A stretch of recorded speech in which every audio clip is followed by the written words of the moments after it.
you tell me any of the developed countries or the developing countries that succeeded without infrastructure? And the infrastructure are roads, rail, and power.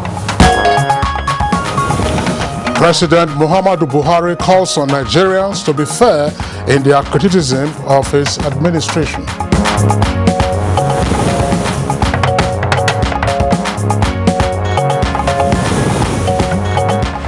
NLC begins test running of e-ticketing for the Abuja-Kaduna train service.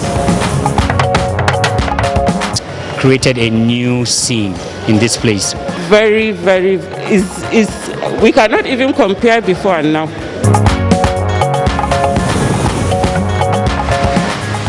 National Youth Service Corps says adherence to COVID-19 protocols non-negotiable.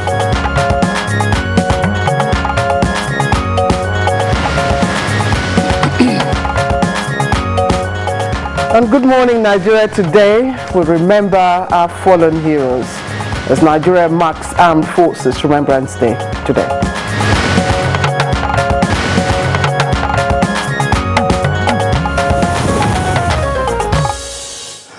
The 15th of January is set aside by the Nigerian government as Armed Forces Remembrance Day to honor Nigerian fallen heroes who sacrificed their lives for the good of the nation. Indeed, Kingsley, of course, and that's today, but let's go back in history to let you know how it all started. Of course, it was formally marked on the 11th of November every year to coincide with the Remembrance Day, otherwise known as Poppy Day, for the World War II veterans, as well as those who fought in the British, of course, on the part of the British Commonwealth of Nations, before it was changed to the 15th of January. And this was to commemorate, of course, the surrender, of the end of the Biafran war with the federal troops, which ended, of course, on the 15th of January 1970. That's right, Claire. Most importantly, it's a day dedicated to acknowledge and appreciate the supreme sacrifice paid by members of the Nigerian Armed Forces in their quest and resolve to protect and preserve the territorial integrity of Africa's most populous nation and the global capital of the black race. Indeed, and right here in Nigeria, the Nigerian army has had to sustain the fight against terrorist activities in the northeastern part of the country, especially the resurgence of terrorism in 2019. Well, that year, the Nigerian military was almost stretched, as it were, to the limits with our involvement in tackling other threats to national security.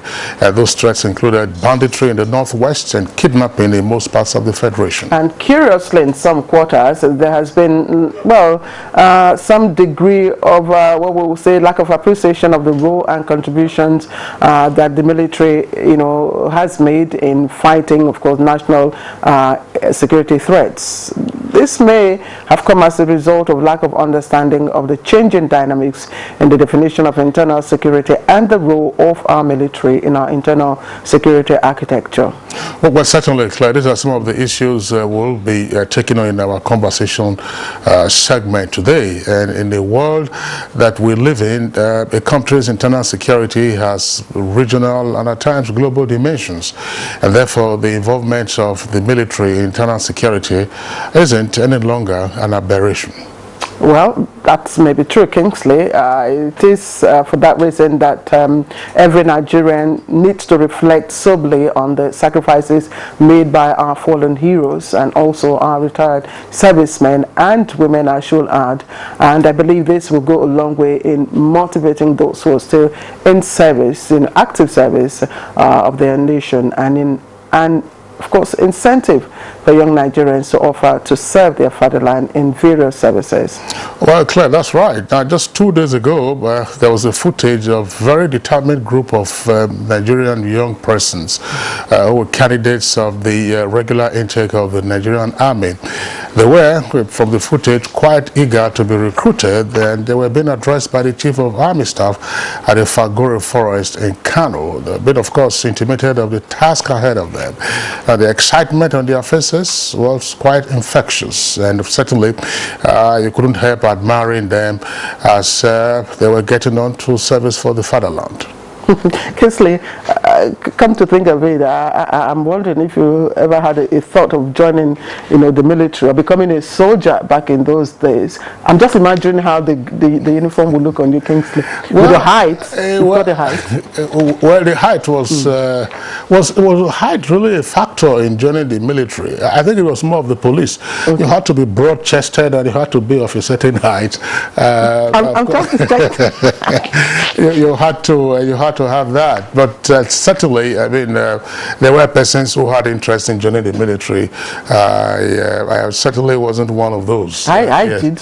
Yes, well, but I admire military personnel and have a number of them as friends. On a very serious note, I did. I thought of joining because, of course, as I've always said, I'm a product of the Army Children's School, and I had the, ample pleasure of knowing what happened, and I nursed that ambition, but I think at the time I was told that as a lady you weren't allowed to join the infantry.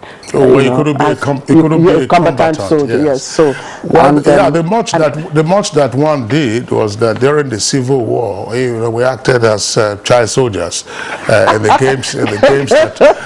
games that we played in Benin at the time. But quite certainly, I mean, you have to doff your hat at all times to our military personnel and indeed our security forces for the enormous work that they do. And when we talk about the Armed Forces Remembrance Day, we talked about the world wars. We have also now talked about internal security, policing efforts that you find the military engaged in, plus, of course, the role that they played during the Civil War. But we mustn't also forget that Nigeria has also dispatched its own men and women and resources in peacekeeping operations around the world, whether in the Middle East and more particularly in the last 30 years in West Africa. We saw them in Liberia, we saw them in Syria.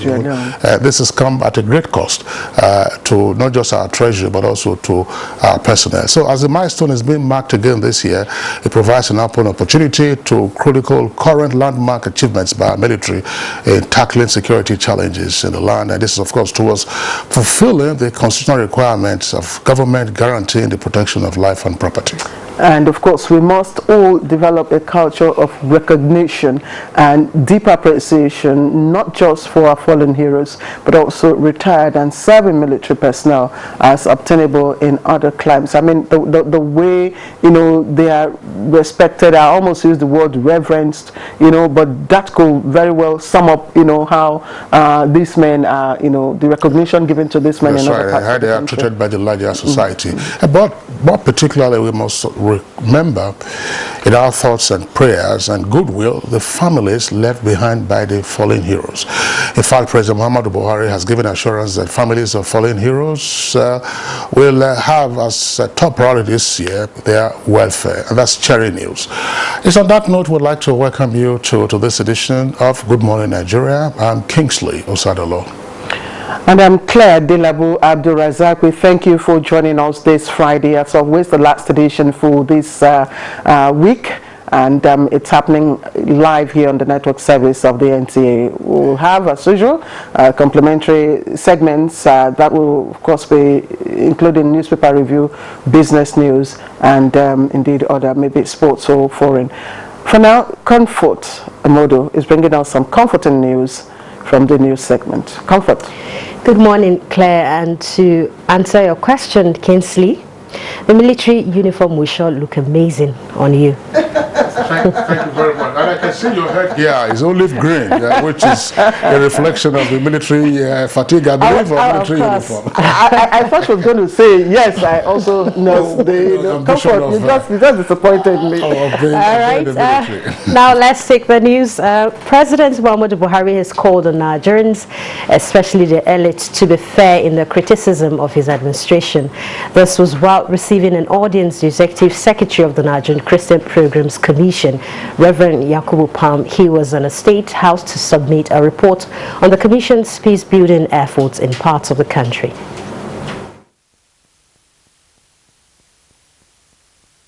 You tell me any of the developed countries or the developing countries that succeeded without infrastructure.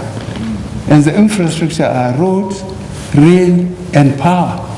The government is doing its best, and I hope eventually our best should be good enough.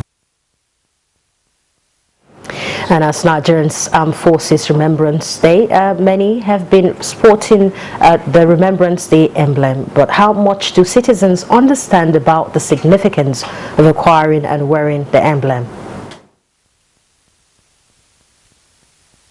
The emblem, as we are made to understand, is all about our fallen heroes. That is those that have died in the course of duty, serving and securing our nation. You are not wearing one?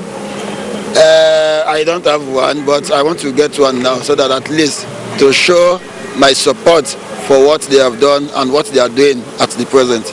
Emblem, I think to raise for the fallen heroes. Emblem signifies the remembrance of the fallen heroes, which is our soldiers that fought to bring unity to this country. In other news, the Federal Ministry of Education now maintains that school resumption date of Monday, 18th January still stands. A statement from the ministry indicates that the decision was reached after a comprehensive meeting with state governors, commissioners of education, proprietors of private schools and heads of institutions, unions, parents and students association to appraise the situation. It directs parents and respective institutions to ensure full compliance with COVID-19 protocols, such as compulsory wearing of face masks, all by students, teachers, and workers. And the statement encouraged students to ensure temperature checks and hand washing facilities at strategic locations, constant supply of water and sanitizers, enforcement and maintenance of social distancing, as well as suspension of large gatherings such as assemblies and visiting days. It also called for other measures, including limitations in class sizes and hostel occupancy, availability of functional health clinics with facilities for isolation, and transportation of suspected cases to medical facilities, among other non-pharmaceutical protocols. And the federal government has commenced a test running for electronic ticketing for Abuja-Kaduna train service. Oyinaya Kalu Oka, who was at the Edu station, reports that passengers described the exercise as a right step in the right direction. Now, as I came, there was no line. So I think it's a very good improvement. It has created a new scene in this place. Very, we cannot even compare before and now. Able to sign in using that particular platform. So it's a little bit of an issue now. It seems like that website is not working well yet. I want to assure the traveling public that we are putting everything together. Very soon everything will be okay. Meanwhile, the Federal Ministry of Works and Housing is set to commence repairs on the Airport Road Link Bridge after carrying out due integrity tests. Minister of Works and Housing Babatunde Fashola, while inspecting the damage on one of the pairs of the bridge, gave traders under and along the Ladipo Spare Parts Market Road 2 weeks to vacate or face forceful eviction. I have also spoken to the Corps Marshal before today to conduct a detailed investigation into the cause of that accident and also to provide us with reports about the ownership of that truck, because we'll be working with the Office of the Attorney General when the causes of the accident are known. If there is any proven non-compliance with law, we will make an example of this. The National Youth Service Corps says adherence to COVID-19 protocols before, during and after the orientation exercise is non-negotiable. Director General NYC Brigadier General Shaibu Ibrahim was speaking while fielding questions from journalists on the level of preparedness for the next NYC orientation course, billed to commence in less than a week. Will be tested, and those that are negative are the ones that we are allowed into camp. Those that are positive, the NCDC, very capable institution, will always handle and treat them. We have already met with the NCDC where we review the two streams, and I assure you that we are going to have a hitch-free exercise. All that is expected of us is that everybody must take responsibility and play by the rules. And latest figures from the Nigerian Center for Disease Control and CDC indicate 1,479 new cases of coronavirus in 24 states, and that includes the FCT, bringing the total number of confirmed cases to 105,478 in Nigeria. Lagos reported 697 new cases, followed by the FCT, which recorded 201. Nasarawa has 80, Plateau 74, Rivers 62, Edo 46, Adamawa 43, Osun 39, and Akwa Ibom has 35. Other states recording new cases are Delta, West 31, Anambra 27, Oyo 24, Kano 21, Abia and Enugu have 19 each, Ogun 18, Sokoto 12, Bauchi and Taraba 7. Ekiti, Gombe and Imo 4 each. Bayelsa and Jigawa 2 and Zamfara has 1. Lagos, the FCT, Plateau and Kaduna remain top on the breakdown of cases per state, with 20,243 active cases being managed across the country. Now 83,830 cases have been discharged, while the death toll has risen to 1,405. And that concludes the morning news highlight. Good Morning Nigeria continues shortly with Claire and Kingsley after this break. A scorecard like no other.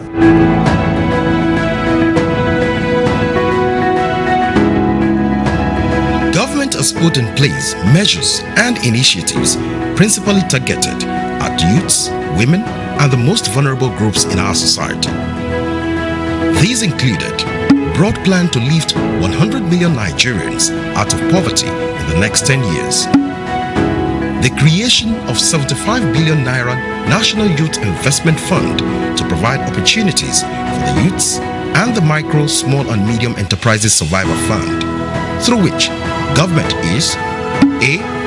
Paying 3-month salaries of the staff of 100,000 micro, small and medium enterprises. B. Paying for the registration of 250,000 businesses at the Corporate Affairs Commission. C.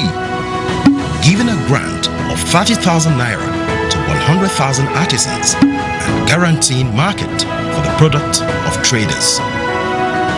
These are in addition to many other initiatives such as farmer money, trader money, market money, N-Power, N-Tech, and N-Agro.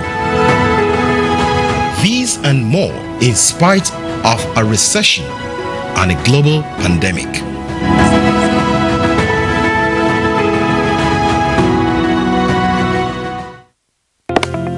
Although social media as a channel of communication is inherently harmless, it becomes harmful and damaging when used without discretion and thoughtfulness.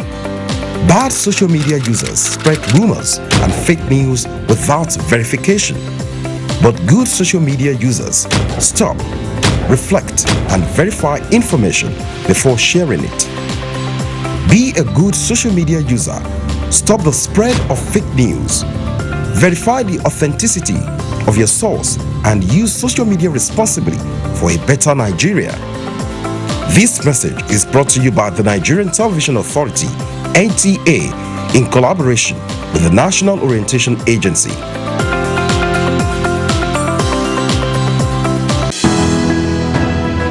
The Council of Our Fathers. My advice to these young people is please do not take us back to those harrowing days. You probably do not know what it is. Nigerian youths, let's build our nation together.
Dear customer, link your Airtel number to your national identification number today.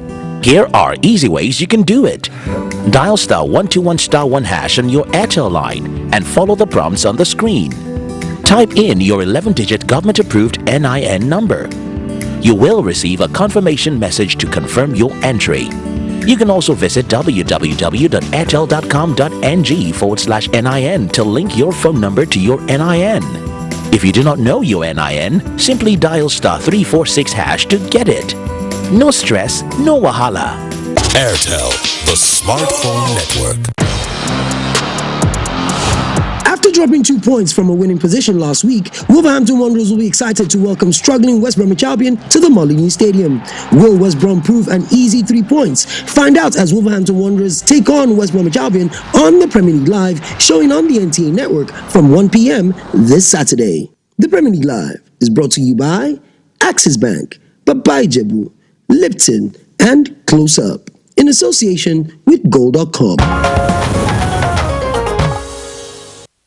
All right, welcome back. If you've just joined in, you're watching Good Morning Nigeria. It's happening live here on the network service of the NTA. Let's talk business. And the World Bank has said the involvement of women in economic activities is key to inclusive growth. For details, let's join Chimobi Walter in Nigeria.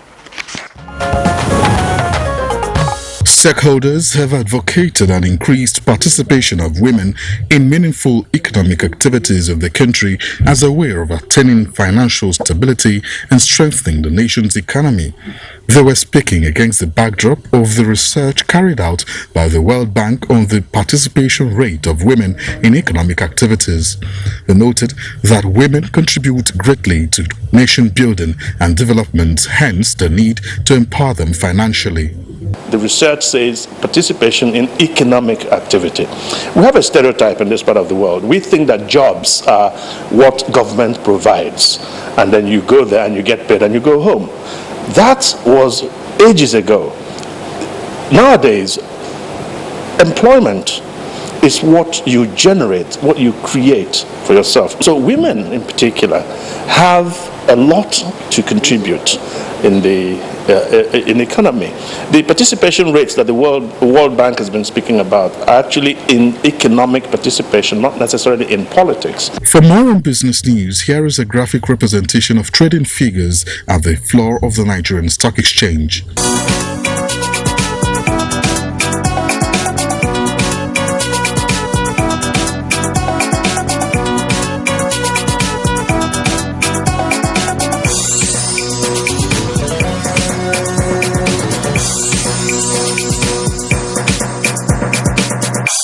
With business news, I'm Chimobi Walter Naji.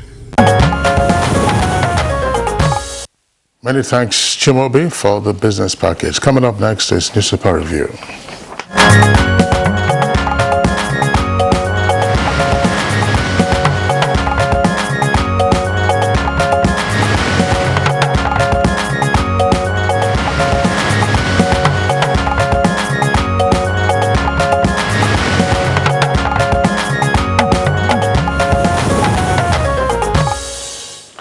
All right, time to welcome Bayo Toyebi to do his visual, and he's right here in the studio. Bayo, good morning and happy Armed Forces Remembrance Day. Thank you, Claire. Good morning.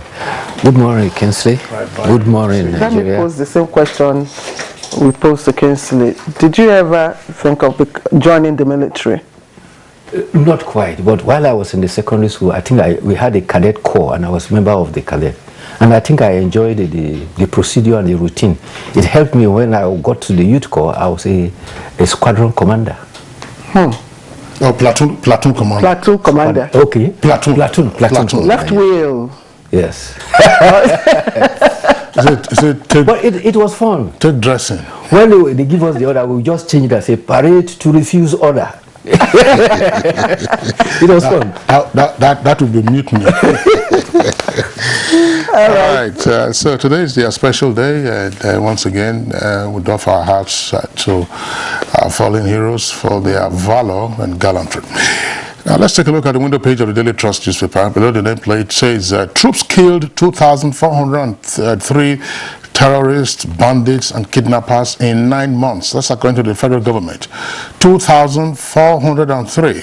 Details on page 6. Those are the numbers of terrorists, bandits, and kidnappers who have been liquidated in 9 months. 96 firms bid to rehabilitate NNPC pipelines and depots. That's on page 20. Be fair to my government, Buhari tells critics. Amotekun goes berserk, kills 11 in 3 weeks.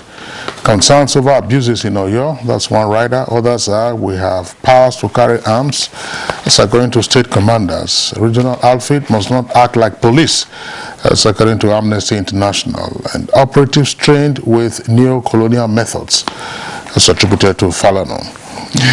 Northern elders to elite rescue Nigeria from failed leaders. That's page 9. And schools resume January 18th. That's according to the federal government.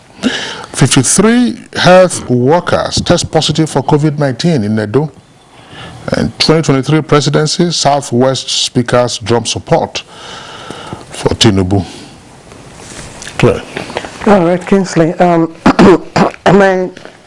have the Nation newspaper, and it has the lead story, how 27 states forced federal government to reopen schools. How 27 states forced federal government to reopen schools. And the writers are, COVID-19 protocols to be enforced on teachers, pupils from Monday, doctors, reopening schools now, dangerous. Well, controversy over abduction of 27 traders on Kaduna-Abuja Road. It's also trending just right there above the lead caption. Let's go back to the trending stories on the front page now. Security lockdown in Washington, D.C. ahead of Biden's inauguration. It's also somewhere down just the Lagos targets 512 billion naira tax, 193 billion naira loan to fund 2021 budget. Okay, and the picture story, Alpha Jet aircraft, of course, being prepared for a test flight after in-country periodic depot maintenance, and that's the Air Combat Training Group, Kainji in Niger State, that happened yesterday. Let me take you above the nameplates now for other stories. Government pushes up plan on 50 billion naira export expansion. Details of that on page 25. Now, hospital deceived us on Kano's recovery, says widow. It's on page 8. And Kuka, Nigeria learned nothing from civil war. Joshua to earn 100 million pounds for Fury showdown. You can read up the details for that on page 31. Bayo. Well, let's start with the report about school resumption. The Federal Ministry of Education has confirmed now that the January 18th resumption day stands. This was reached from a consensus of a meeting by all the stakeholders, and those who were involved, were consulted, were state governors, commissioners of education, proprietors and heads of institutions, as well as staff unions and students. However, parents and institutions must ensure full compliance with COVID-19 protocols. Schools were to resume October 12th before we had the second wave of the COVID-19. To minimize any risk of transmission, the Ministry of Education, the Presidential Task Force on COVID-19, and the Nigeria Center for Disease Control have reviewed their guidelines. They now include detailed communication protocols that include parents, schools, health teams, as well as school authorities. Notably, among these are compulsory wearing of face masks. All students, teachers, and workers in all schools must also wear face masks. A system of providing regular updates to parents, staff, and schools is also to be put in place. Boarding schools must have identified areas for screening and putting aside positive students. Assembly and visiting days have so far been suspended. COVID-19. We had 1,479 cases yesterday in 24 states. There were unfortunately 23 deaths, bringing our death toll to 1,405. Our normal infections total is now 105,478. Again, Lagos had 697, FCT 201. Nasarawa followed in third place with 80. The 12 other states had double digits, while 8 other states have single digits. United States has had 245,000 cases in one day. They've registered 3,300 deaths in a day, and 130,000 persons are now hospitalized. If you recall, 29.3 million vaccine has been distributed, and only 10.2 million people have been vaccinated. In Turkey, the Chinese vaccine, Sinovac, is now being administered. The Turkey authorities say that they have tested the vaccine before using it, and they found that it is 90% effective. But the latest development is that another variant of the virus has been discovered in Brazil. It is known as Manus variant, and it has led to 198 deaths already in the region. United Kingdom has quickly banned all travel from Brazil. UK itself is suffering from the second variant, which is ravaging the country. As at last count, they have registered 3.2 million cases. It is 6,015 deaths, and as at January 14, in the whole day, they had 48,682 positive cases. That's in fact twice the number of cases we have registered in Nigeria so far.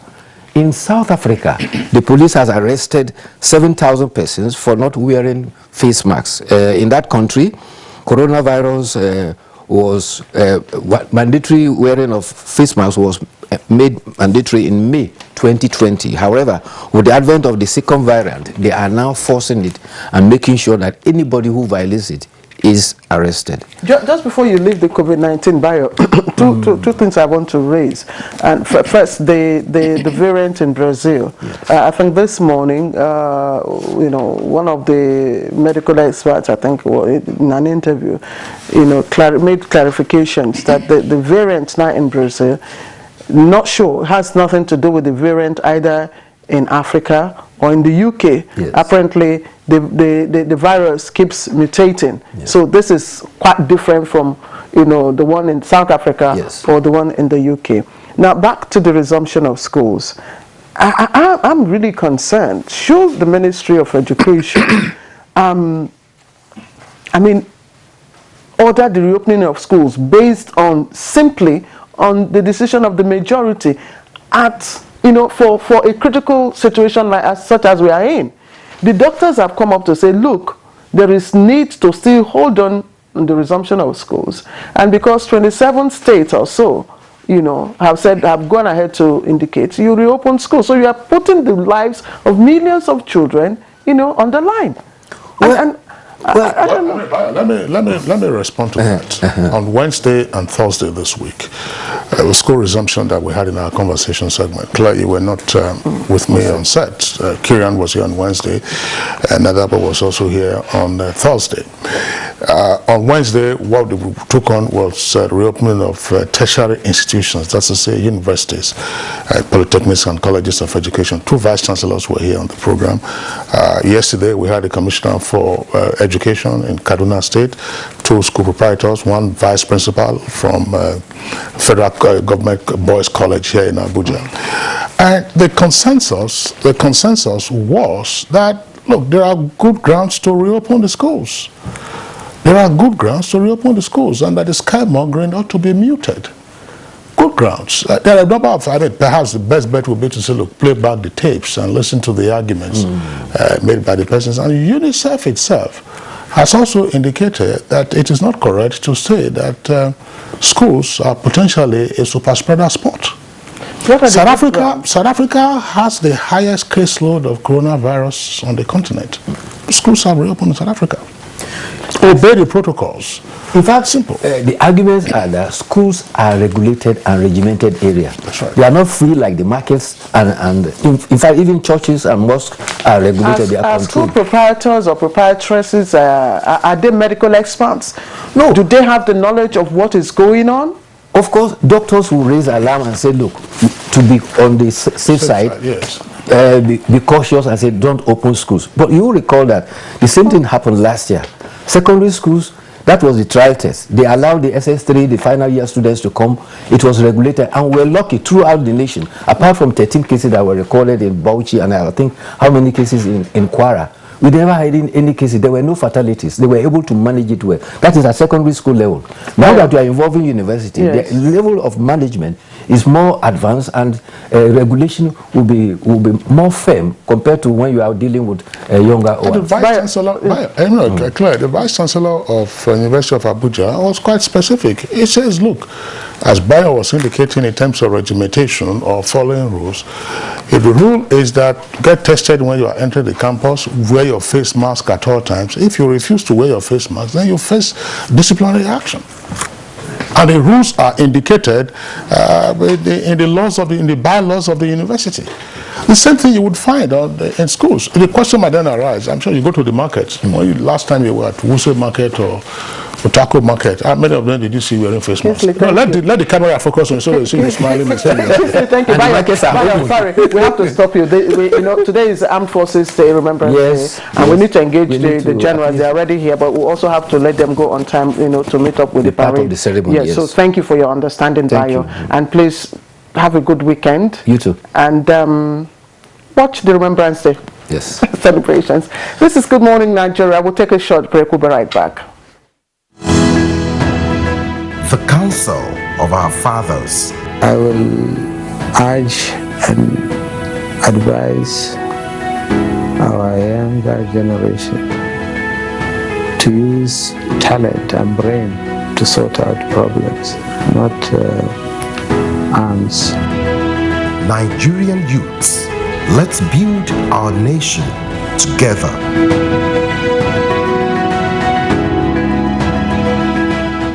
Nigerian youths are about the greatest assets the country has at the moment. It is therefore not surprising that the administration of President Muhammadu Buhari is strategically responding to the yearnings of the youth through multiple projects and programs. Youth Entrepreneurship Support Years by Bank of Industry, the Youth Investment Fund by the CBN, and several other conditional cash transfer programs. Recruitment of 774,000 social workers, majority of whom are youths, and so many other projects that are beneficial to youths directly or indirectly. If the administration can do all this, definitely with a degree of patience and time, it can achieve more. Nigerian youths must come together to say no to terrorism, no to vandalism, and no to all disruptive tendencies. Hashtag Youth for Greater Nigeria. Pacifying the youths, unifying the nation. These days, people get their news and information from more media sources than ever before. Some of the news and information given are fake, unverified, doctored and manufactured to create confusion, stir disaffection, and cause disunity. Before you believe or share any news, ask yourself, is this real? Is it from a credible source? Is it verified or verifiable? Fake news is dangerous, whether you do it for fun or for political gains.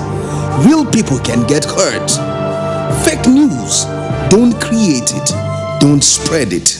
This is a public service announcement from NTA. Do you know that 35% of every girl child and women are raped on daily basis? Some are killed in the process, some take their lives in shame, others remain emotionally dead for life. It is sad. This culture is not ours, definitely not African. How did we allow bad culture to infiltrate and take over? Even if you lack fear for the law, what of fear of God? And you, why do you cover up rape acts when it happens? Remember, a problem shared is a problem half solved. Never cover any rape act because a rapist is a murderer. It could be you or your loved ones next. Women must be treated like the prize gem they are. Say no to rape.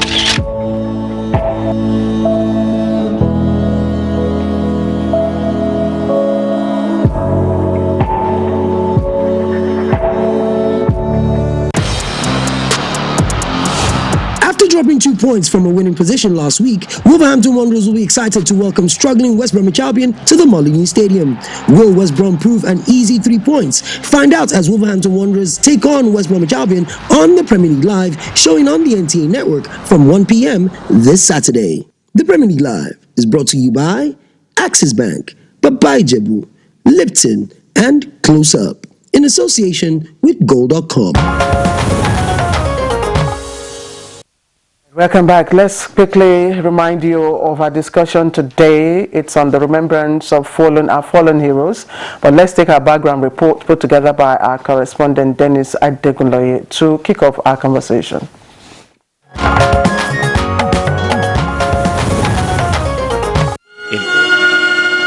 Armed Forces Remembrance Day is celebrated annually on the 15th of January to commemorate the veterans of the 2 world wars as well as the Nigerian Civil War. Tribute is also paid to the men and women of the Nigerian Armed Forces currently engaged in the fight against terrorism, insurgency and banditry.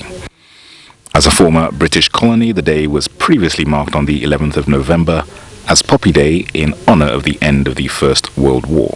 However, upon government's victory against Biafran troops on the 15th of January 1970, the day was moved to 15th of January in commemoration of the end of the Nigerian Civil War. Armed Forces Remembrance Day is characterized by military parades involving guards of honor by the Nigerian Army, the Nigerian Navy, and the Nigerian Air Force. The peak of all events is the wreath-laying ceremony by the President at the National Cenotaph. This symbolic performance is also replicated in the 36 federal cenotaphs. Special recognition is also given to the Nigerian Legion, the Veterans Association, which organizes alongside the government the many events of the day. President Muhammadu Buhari, during the launch of this year's Emblem Appeal Fund, paid tribute to the Nigerian Armed Forces, who in the face of a pandemic have remained resolute in the quest to restore peace and security to the nation. The nation remains grateful for the efforts and sacrifice of the armed forces, especially in the fight against insurgency and other internal security challenges confronting Nigeria. The unfortunate cost of the fight against insurgency and other internal security challenges is the unavoidable loss of lives of some of our officers and men of the armed forces. The reality is that the spouses and defendants of these breadwinners in most cases experience trauma and deprivation. I therefore call on all to spare a thought for them and take positive steps to come to their aid. Armed Forces Remembrance Day will be the topic of discourse for guests on Good Morning Nigeria in just a moment.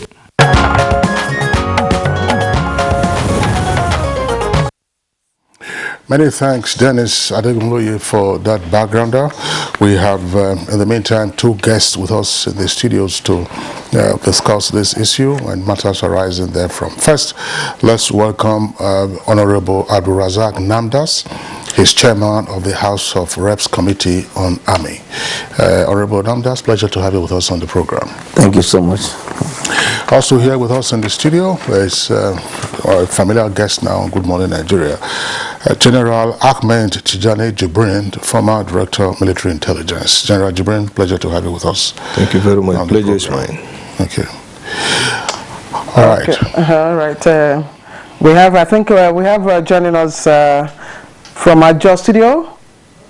Okay, well, we will be having Major General Adofiku, retired immediate past Secretary General, and is also retired Army, Navy and Air Force Officers Association.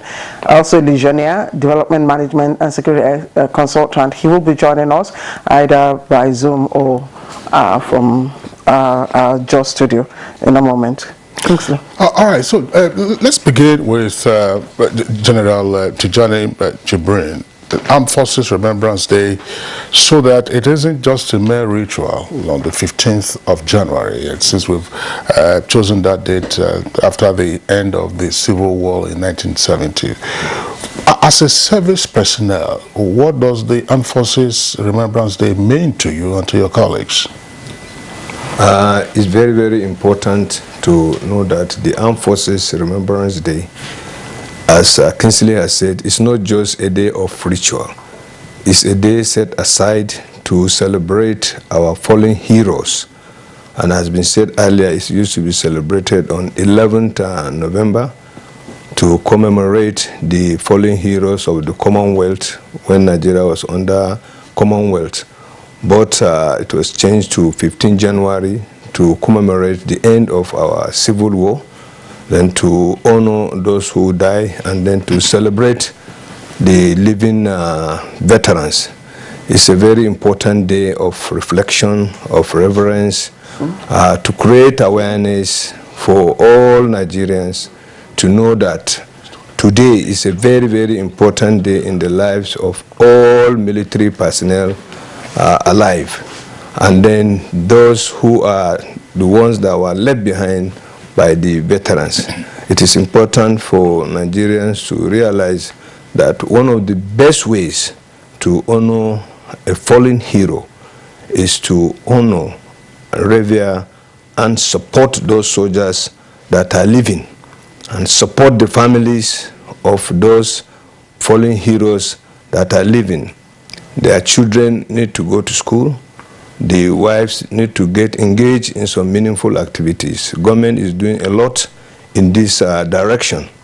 Recently, the three services launched a kind of support program to assist the fallen heroes, widows, and the children on how to get affordable housing. This is a very important issue for them because most of them were living in the barracks most of their lives, and then when their loved ones left, they find it difficult to resettle in the town.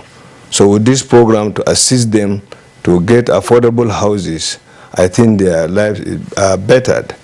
Again, the school of the children is very difficult since the breadwinner is gone.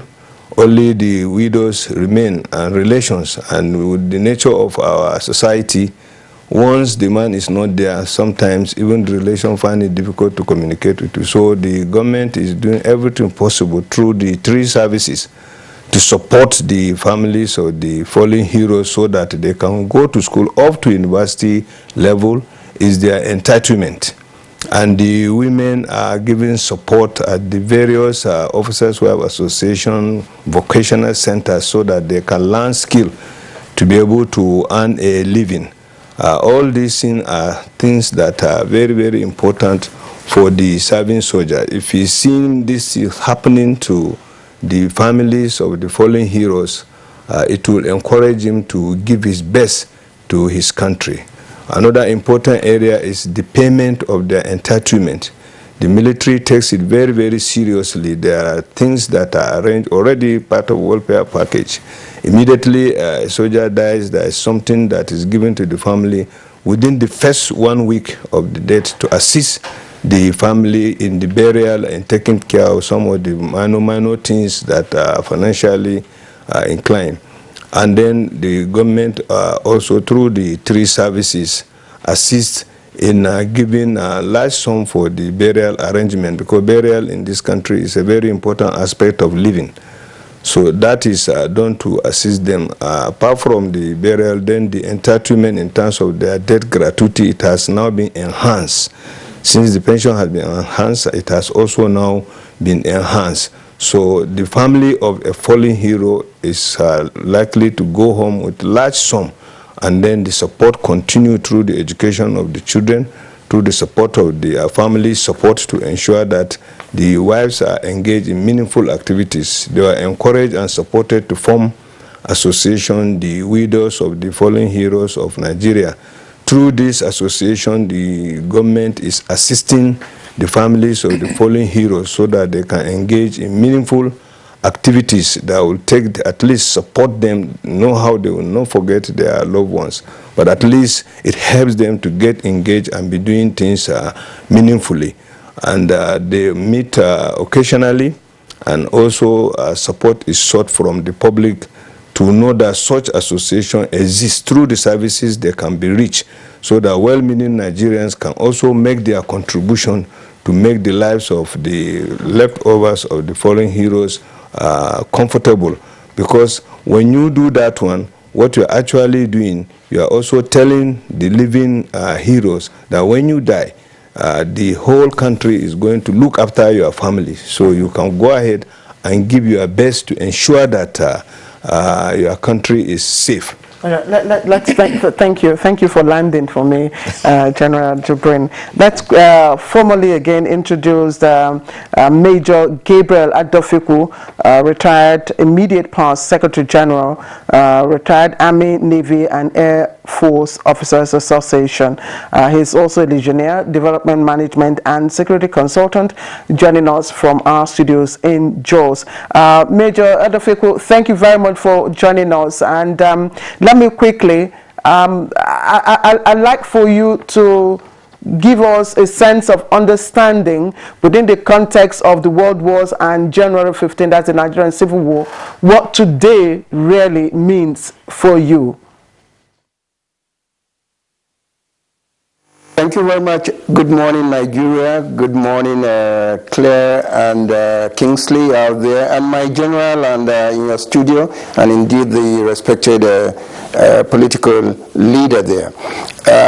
Happy New Year to us all. And I want to say I appreciate having me on board this program this morning. Nigeria, in its history, right from pre-colonial era, had been involved in wars, beginning significantly with the First World War, the Second World War, and the Nigerian Civil War, and indeed several other unrests globally. The concept of 15th January is predicated on our historical watershed as a nation, when we had the first military interjection into the political arena, managing this country. Secondly, it fell also within the period in which our civil war, another very major significant event in the country, came to an end. So it's like a sour sweet remembrance. And for the country to have made it a national policy, celebrating January the 15th as a day to remember our fallen heroes, those who had paid supreme sacrifices for the existence of the world, existence of the continent, and indeed existence of our nation. It's a significant event. And we are happy, particularly in 2021, that we are celebrating this on a high note. And I think as the discussion goes on, I'm going to explain what I really mean by the high note. All right, thank you very much, Major Adofiku, for your opening salvo. We'll return to you in the course of the conversation. Let's now return to Abuja Studios. Honorable Abdulrazak Namdas, of course, you chair the House Committee on the Army, and today is one of those big days in the on the calendar of the Nigerian military. What are your thoughts on a day like this? Yes, thank you for this opportunity. Truly, we know that 15th January, that is always been celebrated, was the day the Biafran troops surrendered to the federal troops, although we agree that it has been celebrated since 11th of November of every year. But I want to say that well, we agree that our fallen heroes who actually paid the supreme price in both the First, Second World War and including the Civil War. Also, we should note very clearly that attention is also, we are also celebrating our serving soldiers who are in the front lines, even in Nigeria, in the northeast, in the northwest, and settling all the battlefields, and even taking part in the United Nations peace kind of peace cause. And this, while they are performing these duties, they have to pay the supreme price as part of their duties. When they pay the supreme price, it is expected that especially we in the political class should understand that these people have sacrificed their life for the peace of all of us, and therefore something should be done for them. And like I can say, on our part in the National Assembly, we've been very supportive of the fact that we should enhance the kind of budget for the welfare of soldiers who are also in the front lines. And I can tell you we have done that some years back. I remember that some of the soldiers get little spend, like you get them 500 naira. They take as allowance on battle days on front lines. That means in a whole month they take close to just 15,000. But I think we've improved that to at least 2,000 per day, and this is to enable them to do more better. And I'm aware that the army, as the general said, when serving soldiers die in battlefields, the education of their children is key. And we work to realize that we have had few complaints where some widows will say we've been ejected from the barracks even without priority. So we have little challenges here. But I think the truth is that they've been doing their best. So where we have some of these complaints, we try to also talk with the military authorities to address. But from the little oversight that we've been doing, and I think that's improvement. They are looking at the welfare of the soldiers, and particularly, as I mentioned, about associations. And what we can do, we will also do our best, because people who die, who are ready to die for us, we must also do our best to keep them adequately funded and be able to do so that they can put more efforts in trying to defend this country.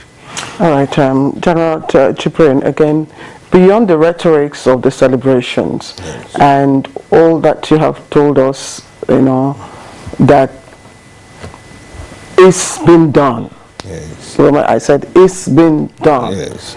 And used to be done in hand. Yes. So I'd like for you to give us highlights of what today's celebration will be, in terms of content, you know, of the celebrations. What will be the message, you know, to the families of those, you know, who have fallen, who will be at the parade ground today? Okay. First of all, we need to know that some 2 months or so behind, the president launched the emblem day, which is the symbol of the celebration, and it's being worn, and this is what it is. It's being worn from 2 months ago up till today. Today is the last day, after which, except if you just want to wear it. So that is very important. Funds are raised. These things are not given free. They are sold to the public. Nobody is given free. So the funds generated are also meant to be given to the families of the fallen heroes through the appropriate association, which I think is the Nigerian Legion. Though we have some other associations, but the recognized one is the Nigerian Legion, which is the one that is actually giving prominence in this anniversary celebration, because it's the main association that the veterans come together, give their expression, give their contribution, and then move ahead.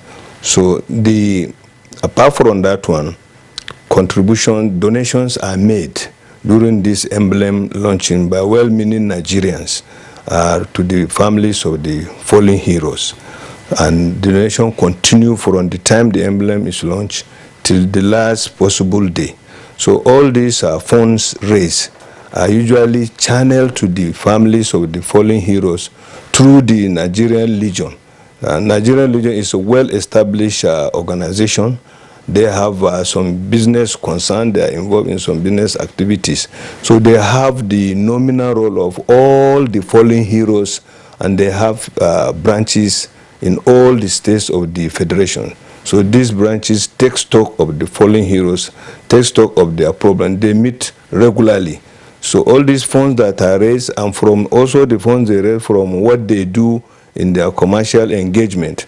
Anytime the fallen heroes have some problems as they go on with their lives, the children are assisted, the families are assisted. They also try to help them. Sometimes there are some extracurricular things the family do, especially with regards to the children, which may not necessarily be covered in the arrangement made for the fallen hero as part of their entitlement, because the government pays the school fees up to university level, but they may have some other engagements, which are these funds that is generated is used to assist them through the association. Let me stick on the emblem. Yes. It is routine. Yes, routine. It's been routine, and every year. For this year, what is there any value addition in terms of maybe increasing, in terms of the funds? Do we have more funds this year? Have more people patronized? I mean, bought more emblems this year? Do we have any increase? I think if you realize, the awareness is gaining currency with every passing year. In the past, very, very few people even know what it means not to talk of wearing it. It's become now very important that you see them being sold at the airports, you see them being sold in malls, you see them being sold by these boys standing on where there's traffic hold up. They sell them. So the awareness is gaining currency, and the more the awareness, the more funds that will be generated. And the more funds that are generated, the more funds that will go to the families. So I think what is important now is for the Nigerian Legion to really rise to the occasion and ensure that the funds are properly utilized for the families of the fallen heroes. That way, we have less problem from their side. But like I said, they themselves, they are not sitting on their hours. They are engaging in several things. There are a lot of opportunities for them. If you go to all these services, Wives Association for the Army, Air Force, Navy, the Defense, and Police. So all these provide ample opportunities for the families and the children to go and learn vocation, because this is very, very important for them, since most of them are only used to living in the barracks. Most of them don't engage in the type of government work that earn salary, so even if the person dies, you continue. Most of them are engaged in selling, the petty trading, knitting, and then getting involved in some other things. So the vocational center helps them with that one. So the sale of the emblem is very, very important source of fund for them. So the federal government also give large chunk of money as its own donation for the fallen heroes, so that when the celebration is on, the families of the fallen heroes actually look forward to this day, not only to remember their loved ones, but also to look forward to something that will help them to improve their living. Right. Thank you very much, General Jibril. Let me pose this question to Major Adofiku at our Jos Network Center. Let's attempt to humanize this issue. We talk about fallen heroes. These were persons with life and blood.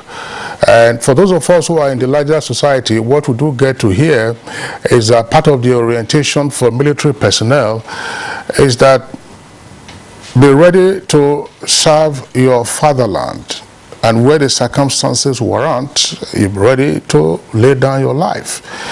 But losing a life isn't easy, and for those who are living, it sometimes could be traumatic, remembering that, say, in warfare, your compatriot or your comrade who is beside you could be struck by a missile, could be struck by a bullet, and the person passes away. So get into the mind of, say, a military officer.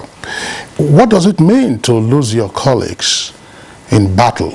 And thereafter, how does that affect your orientation? Before I answer that question on what it means to the military officer, losing colleagues in battle, I'd like to make a very quick correction there to the comment by my general there, General Jibril. Since the program began, he's mentioned on 3 instances of large chunks of money being given to dependents of our fallen heroes. I'd like to correct that so that my mother at home will not be at risk. She is a dependent of a fallen hero. This government has gone a long way in doing something to alleviate the suffering of dependence of fallen heroes. But please, let us not call it large chunks so that somebody will not go after them. That is that. And then secondly, I also like to quickly point out that the burden of managing ex-service personnel or veterans is a huge burden that every government anywhere in the world remains very sensitive to, just as we are in Nigeria. The British were very smart. They were very smart. They foresaw it, knowing them for their vision and diplomacy. They saw it coming. And when they were, disengaging from Nigeria, they established the Nigerian Legion via a statutory act of parliament. And that act of parliament that we interpret today, Act number 37 of 1988, being modified in the course of the dynamics of life as it is, clearly places the Nigerian Legion as the master manager of the welfare of both living and non-living veterans.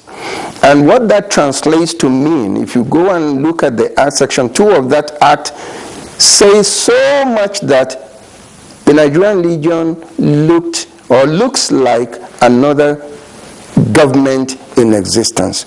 Unfortunately, because of our historical antecedent, this has not manifested into practical welfare support as it should be. Much of the burdens we are shifting to government today is actually not government's burden.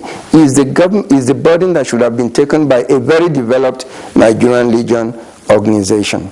However, talking about the question you put to me, death is something that the living gets deleted.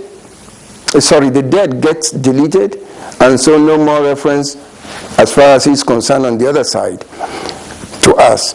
The living gets emotionally sensitive, and like any other human being, the fact that a colleague drops and dies and cannot talk to you anymore, and cannot work with you anymore, and cannot operate with you anymore, is in itself a demoralizing, emotionally demoralizing phenomenon. However, by the training of the military personnel, you have a firm understanding from the beginning that death is an obvious event that would happen. For that reason, whenever that experience comes through, it does not really shake the prime objective for which you are there. In other words, attaining or obtaining national security. And that is why, like I did mention earlier on, it's a position that is discomforting as it may be, but is accepted by the soldier or the officers and the soldiers. Therefore, the issue of them going to die or not dying, or somebody dying, is neither here nor there for the serving soldier. All he does is he has an objective, he's been trained for that objective, and he works for it. And in concluding this segment, I'd like to say something that we have not done enough in Nigeria. We've not done enough encouragement to our young ones who are there now, our colleagues who are serving now. For example, in November, December, the Kankara episode in Katsina State, where 344 Nigerian students were rescued, I repeat, rescued by the Nigerian armed forces. That is a feat not commonly exhibited anywhere in the world. Rather than congratulate, rather than commend our forces, rather than make our forces feel this is good for us as a nation, we try to deride it. You hear such comments like, oh, they were released.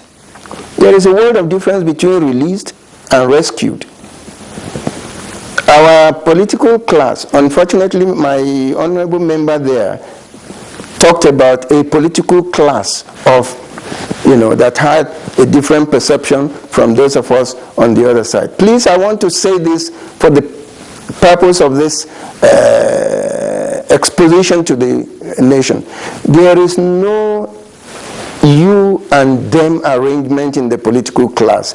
I want to emphasize that even what you think is the political class, we have military men in them, retired as the case might be. So we are also part of the political class. And our understanding is that we are glad what the current government is doing to ameliorate the sufferings of dependents and also to morally motivate the troops that are on. That is why the celebration today is a mixed grill. It's a mixed grill of solemnity where we remember those who have fallen, a mixed grill of moral motivation. When we see these young ones come to parade to give our fallen colleagues that respect. For those of us who are living, in fact, you've made our day. We feel good. So the Remembrance Day is significant. It's more than just, Again, I want to add here, based on what my general has said there. You see, a country that is statistically shy, some of the things you mentioned there could be very difficult. And like is being currently arranged, there is a deliberate effort, I think, from this year, 2021, to begin to establish a firm, reliable statistical platform. Because without statistics, you cannot translate most of the policy initiatives you've just mentioned of government to those beneficiaries we desire. For example, in a state like Plateau, it's in recent times, with the efforts of the Nigerian, the RANAO and the branch of the Nigerian Legion, they have been able to come up with a local government by local government update of the statistics of widows of our fallen heroes. This is a great move. And we hope that when we come on this screen next year to deliberate on the Remembrance Day, we will be in the position to tell you, today in Nigeria, we have this number of widows, we have this number of widowers. I hope we realize that we are also having women in our combat now, and so on and so forth. And with that, then we can talk about the efficacy of the translation of those policies the General and the Honorable Member had elicited for us. For the living veterans, we are glad at what the government is doing, because anything done to the support of the veterans, living or dead, is a morale booster to those who are in service. In fact, it is the tonic that stimulates, that stirs up the training they have, because they have a memory that is comforting. All right, thank you very much, Major Adofiku, for the points that you have raised. And just before my colleague Claire comes on to take the next question, I just would like to point out, maybe for your benefit and indeed for the benefit of some others who might not have witnessed that incident. Upon the rescue of the Kankara school pupils, 344 of them, Good Morning Nigeria, that's the NTA Current Affairs flagship program, had a special edition on Saturday. Now, Good Morning Nigeria runs from Monday to Friday, 7 a.m. to 9 a.m. But we had to have a special edition on a Saturday after the Friday news of what happened with the rescue of the pupils. And I think General Jibril was one of our guests, and General Nenche was also here, along with the Minister of Information. And the torrent of tweets we received on that occasion did show the appreciation of Nigerians to the efforts of the military. Claire. Yes, thank you, Kingsley. Thank you for that. Quite so. And talking about appreciation, I'd like to bring in the Honorable Namdas here now. Again, Major Adofiku talked about the fact that today's celebration is a mixed grill of remembrance, for those who have passed, for the fallen heroes, and of course celebration of those of the living, as you also rightly acknowledged. So, now, beyond the donations, the handouts, and all that given to the families of those who have died, is there any deliberate constitutional arrangement, for some kind of financial benefits to those families, as a form of motivation? Well, thank you so much. Let me say that even our national anthem, the 10th line of the national anthem says, "The labor of our heroes past shall never be in vain." It says shall. In law, when you say shall, it becomes very powerful, and it's a must. And I think it is deriving from that these arrangements are being made to see that fallen heroes are actually being catered for. And as the Major rightly pointed out, the Act talks about legion to try to take care of the financial abilities of all the fallen heroes. Now that is the area the Act has actually recognized. My only concern is that over the years in this country, because throughout the 36 states of the Federation today, you see governors, political leaders will always be launching this emblem. You find both private individuals and government officials will be making pledges. I have bought this at the rate of 1 million, 2 million. But most of the times, and we should be very careful, I think this is where the things should be serious. Well, we are celebrating a very serious matter. People who have sacrificed their life for us. And you find cases, people making pledges and refusing to redeem those pledges. And I think government should not take it lightly. Anybody who make pledges of 10 naira and cannot redeem it, that person should be taken seriously. Isn't that the reason why? Because that's why I said, beyond all this, isn't that the reason why consideration should be made of finding a constitutional way of, for us, the parliament, the Act speaks for itself. You see, the Legion manages everything, because this is something that deals with fallen heroes. So the Legion has been given the opportunity to do it. But whether these finances are appropriately managed is something that is a different thing altogether. It is not from the National Assembly that you cannot make law and be the one to also execute those laws as supervised. But the thing is that we have had instances where people make pledges and don't redeem them. And this is very, very, very, very worrisome.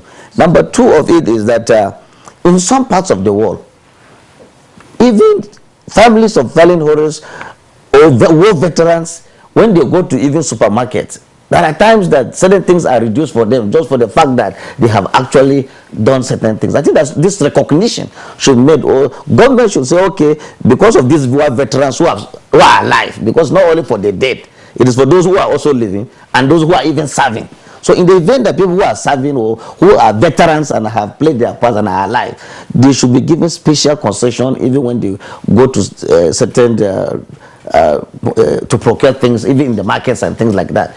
But I can tell you that we have issues with that, and I think it is very important that government today look across people who are making donations, whether these funds are actually getting to the right people. But I can tell you, in the military in the army that actually I oversight, we have gone around to see that are these families really benefiting? Are the children being paid their school fees? Are they being ejected or not? Are they still living in the barracks? These are things we have taken care of. And I think we have, to some substantial extent, they are doing their best. But Nigeria is a big country, and you can never stop getting complaints. But I can assure you, the military is doing its best, government, but I think more attention should be paid to the finances of the Legion. Thank you. Thanks a lot. I wanted to stay with you, but I want to bring in General Jibrin one more time, because we know that he has to also be part of these activities later on this morning. We, on the face of it, we have seen some improvement in the past. Retired military personnel face the indignities of sleeping on the streets, on the sidewalks, to collect their pension. I think those spectacles appear to have vanished in recent years. And a couple of years ago, we also heard about the creation of a veteran affairs, whether it's a unit or a department. Federation. It's a unit or the Ministry of, whether it's at a defense headquarters or otherwise, some veterans unit. There was a general who was in charge. These would appear to be steps being taken to cater to the needs of officers who are alive. And we also talked about the welfare issues that are being taken care of. But I just want to also point out something, and I think we've had you on this program where we have also related to this. And in a sense, it also speaks to what Major Adofiku pointed out.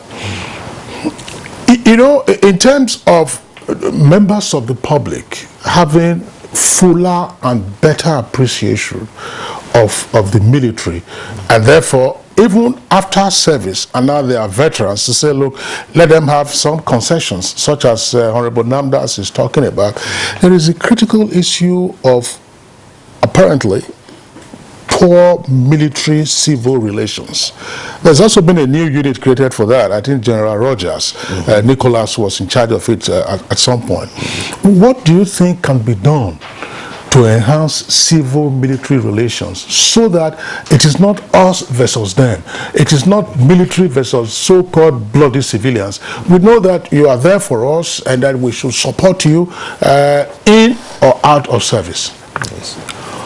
Well, first of all, you are very right. A lot of changes have taken place, especially to make the lives of veterans more comfortable, because, like I said earlier, the pension has been enhanced to something very reasonable that the veterans can use to take care of most of their requirements. Apart from that, you are also right, it's a Veterans Affairs Department that has been created at DHQ and is headed by a general. So this department is major work from the beginning of the year to the end is to deal with any issue relating to the veterans, dead or alive. So all these things have been made, and apart from that, in all the service headquarters now we have Civil Military Affairs Department. These are branches deliberately created, realizing that there are a lot of gaps in the way the military relate with the public and the public relate with the military. So what is being done here is to ensure that throughout the year they churn out activities which actually let the public know this is what the military is doing, this is what the military is going through, so that gone are those days when all those military things are hidden in secrecy. Now, every now and then you hear General Inenche in the air telling the public exactly what the military is doing at the war front, northeast, northwest, and also all the activities the military is doing is given to the public so that they can know and appreciate and contribute. But now what is important is, you know, it's not a one-way track. While the military is making effort to expose more and more its activities, to invite the public to get involved in activities, that there should have been commensurate response from the public, not just from the public, I mean even from government agencies like the Ministry of Information, the other agencies that are dealing with public awareness and orientation. So if we have the two all doing the same thing to ensure that there is a good and symbiotic relationship between the military and the public, is going to help. Now the military is doing other things very, very important. Anywhere the military is operating, in the northeast, in the northwest, north central, anywhere the military is operating, there is what we call winning the hearts and mind. So the military tries to say, okay, we are not only there to protect you using weapons and laying our lives, we are also there to provide succor for you. The military is involved in road construction, especially if you go to the northeast. There is hardly any contractor that will agree to accept road construction in certain places. So only the military engineers do go there. And the public that live around them know that one. They also try to sink boreholes, also try to do medical outreach free of charge, so that the communities can benefit from that. They send doctors and nurses to dispensaries and hospitals where normal doctors will not like to go and do that. A lot of schools were restructured and renovated, and then desks and other teaching aids provided for them. The same thing with dispensaries. Even in the area of enhancing living accommodation, the military engineers were involved in their effort to at least show the communities that we are not oppressors. We are not fighting your kids and kin because we don't like them, but because they are killing you, they are making you miserable, they are making it difficult for you to get engaged in your normal economic activities. So all these things are part of what the military is doing to bolster civil-military relation. So like I say, it has to be two ways. You know, in some other countries, you see some well-meaning citizens coming forth to assist their military in their effort to protect the country from the menace they're having. But not much is being had in the country where you have our philanthropies coming. A lot of money was generated by some of our rich people to fight this COVID-19, which is very good as it is. But we expect that in future, similar thing can be advanced to the military. Some of the rich people have supported the police openly. We have seen it. Not much is being had in that kind of support to the military, except state governors who actually are prime beneficiary of some of the activities of the military. They support them with vehicles, communication equipment, and so on and so forth. So we hope to see the rich people in the country. We have many of them. They don't come out. The military also need this support. The government is budgeting a lot to fund the military, but it may not be enough, or there is still room where the public can make their own contribution in so many areas. How do you deal with the issue of the bloody civilian mentality, particularly amongst the rank and file? Well, you know, that is just a saying that for me is obnoxious, but actually it's usually in the past, during the period immediately after Civil War. You know, when the soldiers' head was hot, that time most of them, they are feeling tough. And so that's we hear all these bloody civilian and things like that. But now I'm assuring you, because there is a serious communication and interaction between the serving personnel and the civilian. All right. Thanks a lot, General. Claire, let me just... I will give you this, but this just an aside. Yes. You say after the Civil War. But up to 1988, I'm sure you recall, the so-called Mad Dog Syndrome. Yes. Involving some personnel and the late Chief MK Abiola. Yes. You know that one, like I said, is an action of one single military senior officer. Maybe somehow he gets annoyed, and you know, some people used to even think that the military receive injection, and that injection, once you start working, you start getting hot. There was a time we used to believe that what the soldiers used to eat, you know, the food they give to the soldiers, you know, had some form of injection, you know, it's inside. Some steroids, inside it. Well, please, just before Honorable Namda, just before you come in, since we have to let you go, I'm also thinking we must commend the wives, you know, of the officers, POWA, NAOWA, and indeed the Navy Officers Wives Association. They've been doing tremendous, you know, job in assisting, especially the women, wives of the slain. But beyond what the legionnaires expect, the pledges from the governors, and of course from the emblems and all that, don't you think that it will also be, you know, more reliable and realistic to have some form of fund allocated in the budget, you know, for this special people that we're celebrating today. Yes, I thank God Honorable is with us today, because you know this is a matter that the executive and legislature should be able to sort out. But anything voted in support of the fallen heroes. But it is a very, very good idea, and so anything done in that direction, I'm sure will be welcomed. You know, mention was made about the management of these resources. The only association we have right now is the Nigerian Legion. So they have that's why it's encouraged that all veterans should participate in the activities of this Nigerian Legion. If we are not happy with it, when they are doing their election, all of us, the veterans, we should try to participate to make sure that we elect only the best executive we think they can do their best.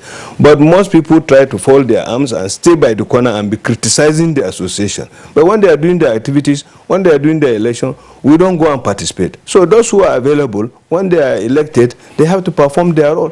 Whether it will serve us right or it will not serve us right is a different thing. But I assure you there is effort now being done to review the whole structure, because I think that at the DHQ level, a lot has been done to come up with a bigger and more organized association called the Veteran Federation of Nigeria, which will now absorb the Legion and all the other associations. A draft bill has been already made, and I'm sure necessary steps are being taken to ensure it reach the National Assembly, where it will go through the rituals there. And I'm praying that when it gets there, our Honorable will help us to make sure that it has an easy passage, because that way, once it comes, because the people who are sitting on the fence now feel that if that kind of all-embracing association, they will try to participate.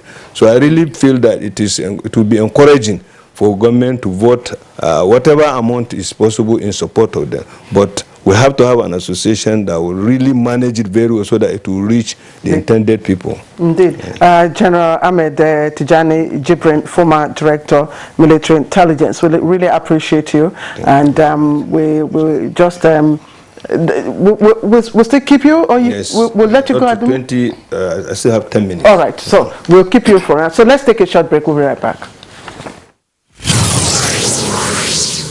A new edition of TV Guide is out with special focus on the game changer, His Excellency Governor Abdullahi Sule of Nasarawa State. Broadcasting in a digital economy, Maxwell Logo gives an insight. This edition also features Nancy Naji of AIT, a name synonymous with business. Meet the NCDC boss, Dr. Chikwe Ihekweazu. TV Guide, your indispensable companion, also x-rays the relevance of social media in the modern society. Meet some TV professionals who have impacted their spaces and other inspiring stories in sports, entertainment, and lots more. Grab a copy at the vendor near you or NTA stations nationwide.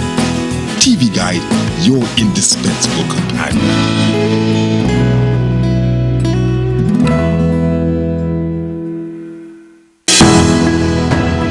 Dialogue, empathy, love, and unity. These are vital components of nation building.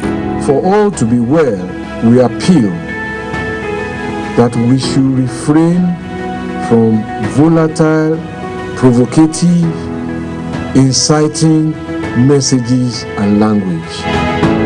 Let's build and not destroy.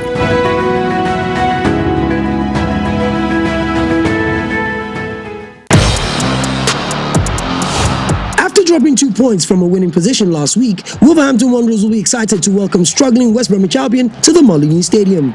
Will West Brom prove an easy 3 points? Find out as Wolverhampton Wanderers take on West Bromwich Albion on the Premier League Live, showing on the NTA network from 1 p.m. this Saturday. The Premier League Live is brought to you by Axis Bank, Baba Ijebu, Lipton, and Close Up, in association with Gold.com. Right, you're welcome back, and still Good Morning Nigeria, live on the network service of the Nigerian Television Authority. Let's return to our Jos Network Center. Major Adofiku, of course, you've been listening to the comments and points being made by the other guests with respect to the plethora of issues that have come up in this conversation. Perhaps to give you the opportunity of chipping in as well, particularly this aspect, how to better handle veteran affairs. We know that the Nigerian Legion is there. That's the former legal entity at the moment. But Claire was talking about special funding for veterans to be part of the line budgeting. I want to slightly digress from that and therefore make a suggestion. Earlier, General Jubrin was talking about philanthropies, that's to say charities and corporations assisting the military. I wouldn't expect corporations as part of their CSR or charities to be helping in buying, purchasing armament. But could charities and corporations as part of their CSR not make contributions to funding of veteran affairs through the Nigerian Legion or whatever legal entity might emerge?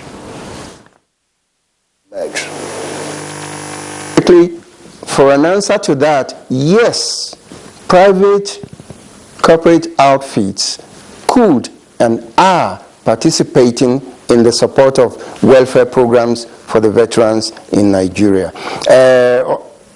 However, the number is not as enough. As of today, I can confidently tell you about 2 organizations that are up front in supporting the veterans. We have one, the NAPAS, that's the National Personal Assets Acquisition Scheme, which is a public-private partnership arrangement supporting economically and socially the welfare activities of veterans. And we also have some other smaller organizations, partnering with the Nigerian Legion in doing this. You see, it's nice we understand one fact here. As of today, there are about 16 different welfare associations, veterans welfare associations in the country, including the Nigerian Legion. Now, these welfare associations, when you look through their mandates, you find that they are actually taking a chip out of the mega responsibilities the Statutory Act or the Act of Parliament had placed on the Nigerian Legion, which tells us that the dynamism of societal development is also imperative in the management of the veterans. Therefore, it goes back to the earlier discussion on public military relationship. There should be a deliberate effort to encourage, sensitize the Nigerian public outside the military to begin to understand the military as being part of the society. The garrison and barrack arrangement of the military, which is strategic to its survival for the performance of its basic functions, has socially alienated to a large extent our military men. So there is the need for us to begin to take the fight, just as the military is taking the fight from their end, as the general mentioned, to win the hearts of the public.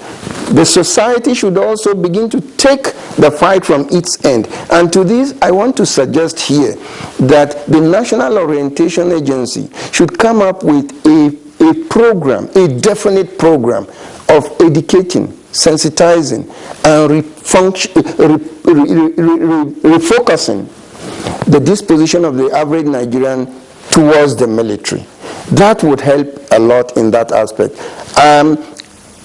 Coming to the veterans, the management of the veterans setting, like I did say, there are about 16 veterans welfare associations. These 16, except the Nigerian Legion, are private veterans initiatives. There are initiatives by the veterans themselves to take care of themselves. You find some with such names as Veterans Widow Support Group. We find some veterans, Soldiers Welfare Support Group, and they're all there.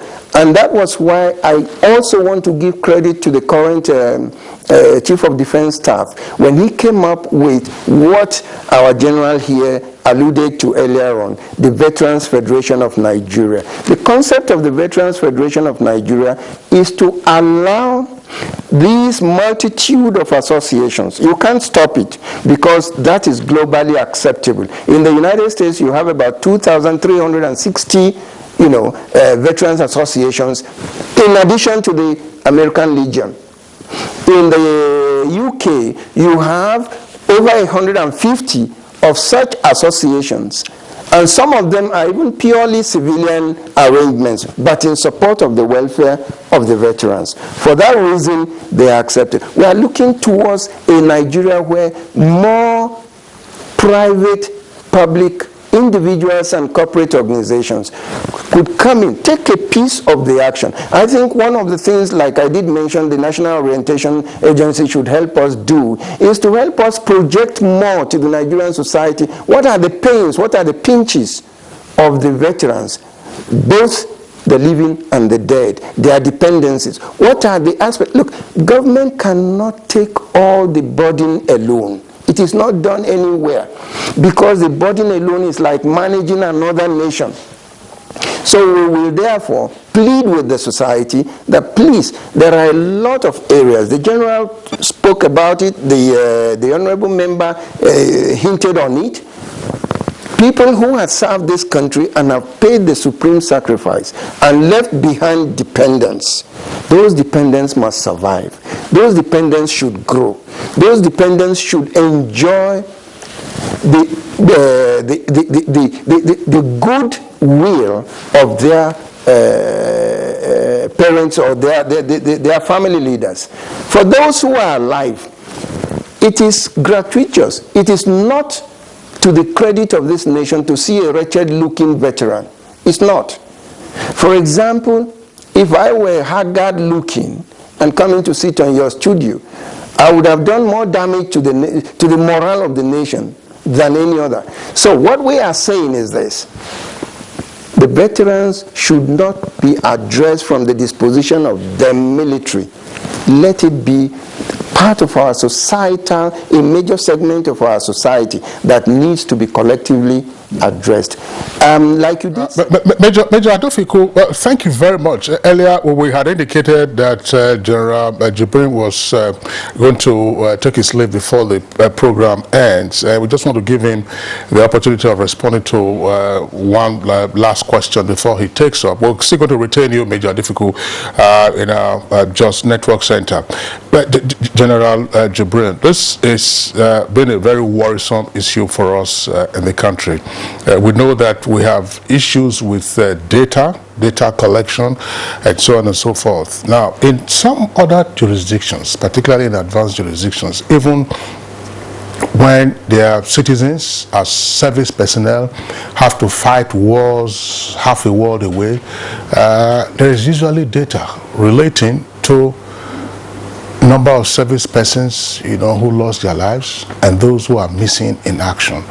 We don't appear to have that in our system. Sometimes there are blunt references. If we were to ask now, we were in Liberia from 1990 for a number of years. We were in Sierra Leone. How many of our service personnel were deployed to Liberia? How many of them returned alive?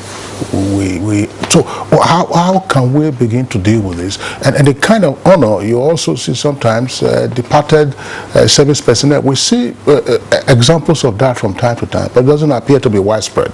What can and should be done with this, with respect to this? Okay, I know in the military, all the services, they have automotive data processing center. And these centers are making every effort to ensure that everything is captured. You have mentioned in the earlier about the problem the pensioners who are having, dying on the street and so on and so forth. What actually happened was, as a result of the work done to ensure that appropriate data is captured of all the retired personnel. Now I can tell you with confidence that there is no any retired personnel that is not captured by military pension board. The data is captured. Any issue he has, once you go there, they will just type his number and every information about him will come out. So we don't have problem of our servicemen saying that this his name is not there, this entitlement could not be traced. No, the data is there. And these automotive data processing centers are also making effort to ensure that all our engagements in peacekeeping, in other operations within and outside the country, the data is appropriately captured. Because I'm talking about now the serving personnel. But with regards to the activities of the Legion in trying to capture the data of our fallen heroes, their families, and so on, I think the senior major there has mentioned the effort being done in Plateau State. But the same effort is being made in all the states of the Federation to ensure that accurate data is captured for all the fallen heroes and their families. It's an ongoing thing. It's not something that I will say it has been finished, but it's an ongoing thing. And I'm sure in time, all the necessary data will be captured. And I believe also with the coming of the Veteran Federation of Nigeria, which is likely to succeed the Legion will remain, like he rightly said, all the association will remember, this one is going to be an umbrella body and is going to come with the force of a modern association with all the necessary facilities to ensure that the data of all its members are captured up to world level. So with this, I believe that we'll have a better regime of data management of living and data personnel. I really wanted to react to some few of the things he said earlier, so that before you ask a new question. Honorable Namdas, you're going to speak now, but let us thank General Ahmed Tijani Jibrin, former Director of Military Intelligence, for having been part of our conversation, and indeed for being a regular guest on Good Morning Nigeria. General, we thank you very much and wish you a happy Armed Forces Remembrance Day celebration 2021. Thank you very much, and happy Armed Forces Remembrance Day 2021 Nigeria. Thank you. Honorable Namdas. I wanted to say, in respect to even data, if you go to the military cemetery today, almost all soldiers who have really passed in front lines, you see the data right even in the military cemetery. They try to capture that, because if there's one institution in Nigeria that is also very, very up to date with data, I think the army is also, the military or the armed forces generally are one of those that have. But the area I wanted to also intervene was the area of funding that you mentioned about the legionnaires in this country. You see, just like the Major said, more attention should be paid to the private sector to try to make provision to assist the fallen heroes in terms of raising funds. As I speak to you, in the National Assembly, we are making arrangements to say that even funding of the armed forces should not even come through normal budgetary procedures. No country will survive real funding of the armed forces just through budgetary allocations. We have gone to second reading to see alternative sources where funding can be made so that our military will be well equipped with modern technology, and that requires funding. So if we have challenges of funding, even to fund the armed forces at its seats, because we feel that there should be a way in private individuals, multinational corporations, we take taxes from other either FRS or whatever. There are ways we have set out that this money should be funded and should be kept so that it can be administered. So you can say that once private individuals are involved, it will help. But to say that again, it should come from government to set aside certain funds for all legionnaires. We should enhance even the pension and make sure that people who have retired get their pension as at when due. If that is done also with the intervention from also private sources, I think it will really assist. And lastly, we should understand that in the National Assembly we have made a provision that that's what is called the Armed Corps Reserve. That is people who have retired from the army or who are veterans who are whatever, in the event that there are shortages of manpower and as the challenges of insecurity is getting more, we can always get them back to help fight along with the young ones. These are like reservists. They are reservists. And now for you to only do that, for these people to leave the reserve to come and fight, that means you must have been taking good care of them. That's right. They should be encouraged. Look, I can put my life again back for this country, because even in retirement, my pension is being paid as I went to. My family has been taking care of my children education. I am doing well, so I can now come back. So I think that is why I said we must pay attention to even people that are retired and even the veterans, because you never can tell when the situation will demand, because in other parts of the world it has always been done. Honorable Namdas, you're the chairman of the House Committee on the Army. Recently a soldier was court-martialed to death by hanging because of some crimes he committed. Of course, he committed murder. There were also others who have shown some unprofessional conduct in the course of their duties for one reason or the other, mostly bordering on welfare and all that. In oversighting the needs of these soldiers, also for the wives of those who have fallen, what are your responsibilities? Because a lot of the women have cried out. Yes, some have received the dues and entitlements due to them. Most of the women have not. Most of the widows have not.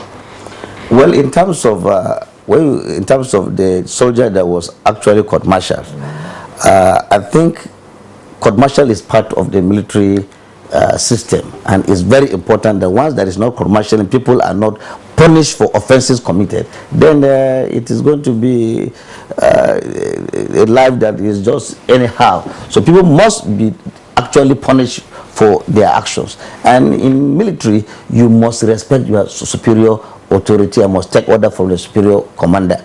So if a soldier chooses to just kill his commander and you allow that to pass, I am not sure you are encouraging discipline and you are encouraging good command from people that are taking place. But I can tell you that the court-martial, there is a review. You can also appeal and you can make your reviews. That's a good thing about the military. So, but we encourage that once it is things that are being court-martialed, it's properly done, we have no problem with it. What we don't want is that punishing people unnecessarily. How do we discourage, such action, even such attitude? Well, from ab initio. You see, the thing is that the only way you can discourage this is that you make sure that, as I said earlier, welfare packages of soldiers are catered for, so that somebody don't get angry that, okay, or fatigue. It's expected that when you post a soldier to a particular place, it is expected that after 2 years or so, you can be able to move him from that place. But there are people who complain that, look, I have been in the Northeast for over 5 years, for 6 years. So if we have that kind of fatigue, of course we have spoken to the authority of the military. They've agreed that, look, they have to be changing this personnel. Yes. So if you do not change them or transfer them out of those fatigue areas, you can see psychologically somebody can wake up one morning and do things that are unnecessarily not good for them, not professional. So we encourage that 2 years you're supposed to, they have the data. Please don't allow a soldier to overstay beyond the normal, so that he does not get psychologically affected. After all, in the army too, we still have doctors who take care of the psychological activities of those that are in front lines. All right, Honorable Namdas, thank you very much. Just to indicate that, Claire, we have a number of tweets. Let's take those tweets, and there's a program announcement that at 9 o'clock we'll be continuing our program, not on Good Morning Nigeria, but this will be on the live coverage of the Armed Forces Remembrance Day celebration at the Eagle Square here in Nigeria's capital territory. But in the meantime, let's take a number of tweets that have come in. Amagbola Babs, if there's anything that elates my mind about this year's Armed Forces Remembrance Day celebration, is the fact that of the recent victories, our combined troops are recording back-to-back against bandits and Boko Haram terrorists. May God continue to grant more outstanding victories. And Festus Akimboyewa, let's learn to walk up to those who wear the uniforms of our armed forces and say to them kind words like, thank you for your service. Well done. We love you. You are doing a great job. This will remind them always that they are close to our hearts and the heart of our nation. Now, Badamasi Haruna Adamu tweets, to all our heroes that never came back home continue to rest in peace. And those still at the battlefield, may the exalted continue to guide, protect, and above all, give you victory. And Comrade Ngala, our gallant armed forces deserved commendations. They are the best in the whole of Africa. This is from Yopu Msug. Says the government should do more for the families of our fallen heroes. A lot of them continue to suffer neglect. Happy Armed Forces Remembrance Day and good morning. Ogbeni Sheyi Flo says today is an awesome day for the armed forces to remember her fallen heroes. One main reflection is that there should be sufficient provision of military ammunition for military in security operations and peacekeeping areas. Some of these fallen heroes might have survived.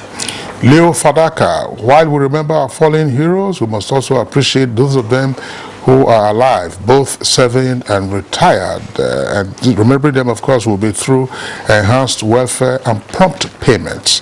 A nation cannot thrive without security. Again, okay, Mutana Farouk, may the souls of the fallen heroes continue to rest in peace. However, it is worrisome to see the retired soldiers protesting and lamenting their unpaid entitlements. This same story about poor entitlement and motivation still plays out among the serving ones in Lower Keda. Festus Akimboyewa, on this Armed Forces Remembrance Day, let's cultivate the habit of encouraging the men and women serving in our military, especially those serving in remote parts of our country. Writing an encouraging letter or sending provisions to them would go a long way in boosting their morale. Yunus Idris, federal government should please endeavor to settle the entitlement of our veterans and retired soldiers, their unpaid allowances, ranging from minimum wage arrears, security, debt allowances, and God bless the armed forces. Suleiman Babagana, remembrance of fallen heroes in defending the territorial integrity of our nation needs to be revisited by giving or placing more emphasis on the well-being of their families by the government and support in any kind by citizens due to the sacrifice of the heroes for the rest of us to continue to live in peace. Okay, Suleiman Babagana, that's the second one from him. But let me take Usman Banukan too. Armed Forces Remembrance Day is an annual event that is observed by all governments at all levels, not just governments, by everyone. Funds are raised with no clear action plan. All we are saying is peace to reign in all parts of the country. May the departed souls of the good ones rest in peace. All right, those are the tweets we can accommodate. In the meantime, let's return to our Jos Network Center to get the closing thoughts of Major Gabriel Adofiku, who is immediate past Secretary General of the retired Service Personnel Association. Major Adofiku, of course, raised a number of points, and we, of course, appreciate you, but let's just get your closing thoughts on a day like this. Going forward, 2021, what would you like to see for yourself and your fellow veterans, and those who are still in service, by the way? Thank you very much, Kingsley and Claire. First, permit me to appreciate the NTA for the marvelous job you are doing, portraying us in the light that, in fact, you are doing the converse side of what I was expressing concerning public support. You are doing a lot, and we are glad, we are grateful about that.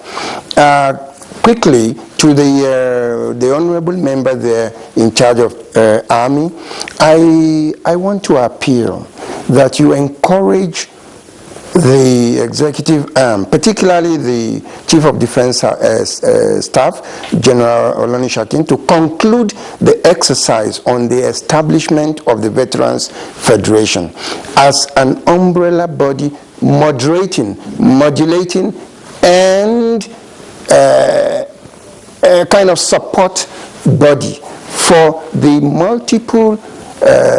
multitude of veterans welfare support associations that will be coming on stream. The 16th... Major Gabriel Adafiku, I'm sorry, we just have to interject there. We have actually run out our time on this program. We'd like to appreciate you for joining us all the way from our Jos studio. Thank you as always and have a good day. And let us also appreciate the Chairman House Committee on the Army, Honorable Abdul Razak Namdas. Thank you very much for joining us. And let's join now our correspondent, Najatu Tijani, live.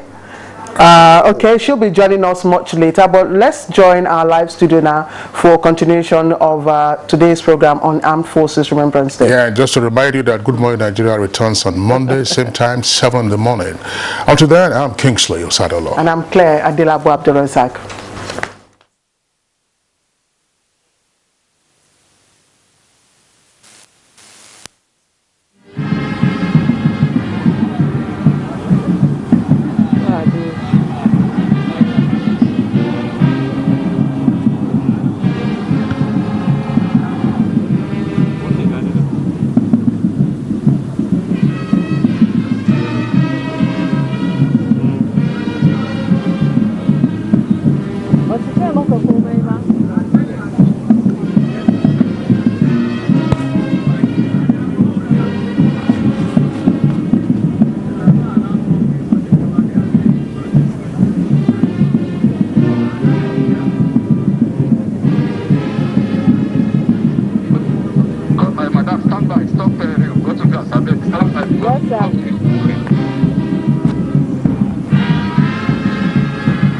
Thank you, the mass band.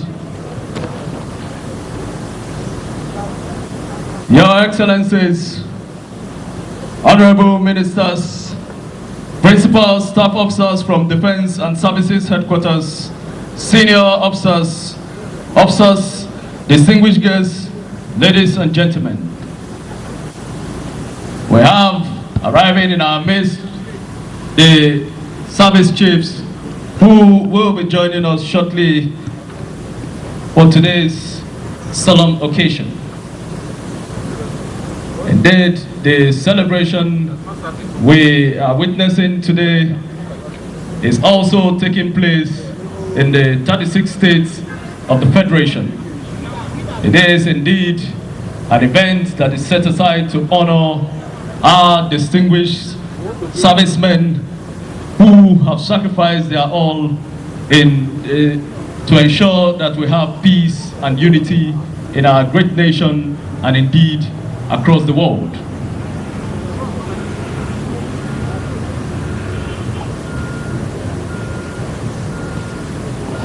Your Excellencies, senior officers, distinguished guests, ladies and gentlemen, this is announcing the arrival of the service chiefs. They have just been received by the Commander Guards Brigade.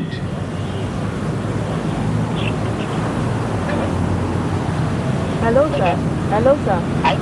Stand by. If will hand over to you now. Sir? Stand by. If will hand over to you. Okay, sir. Thank you.